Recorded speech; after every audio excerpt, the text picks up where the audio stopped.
The government's plan for marijuana legalization moves forward tomorrow as a Liberal-appointed task force delivers its recommendations. Speculation has been rampant, especially on stock markets, where there have been huge spikes for shares of certain marijuana producers. Now CTV News has learned the opposition is demanding an investigation.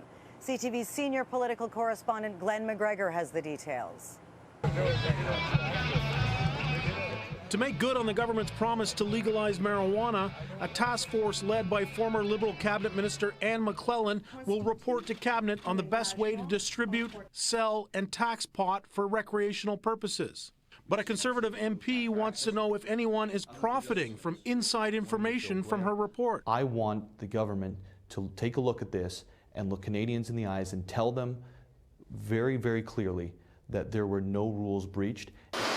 Share prices for Canadian companies that produce medical marijuana saw sharp increases recently.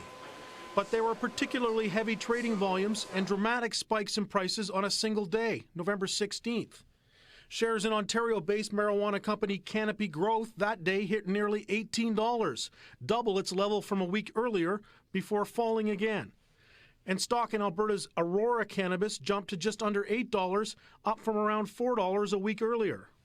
So sudden were the increases that 6 marijuana companies tripped the stock market regulators' so-called circuit breakers that briefly freeze trading when unusual patterns are detected. It is highly unusual. People don't bid stocks up just for the heck of it. You know, there's usually a reason. MP Alex Nuttall wrote to the Justice Minister today asking her to determine if there was a leak of information. If this surge was driven by someone with knowledge of what the task force will be recommending, it would be highly concerning, he wrote. His letter comes as the opposition pounced on a media report of a Liberal Party fundraiser in April, where the government's pot point man, Bill Blair, mingled with marijuana industry officials. When will the Liberals admit that all their claims about following all the rules have gone up in smoke?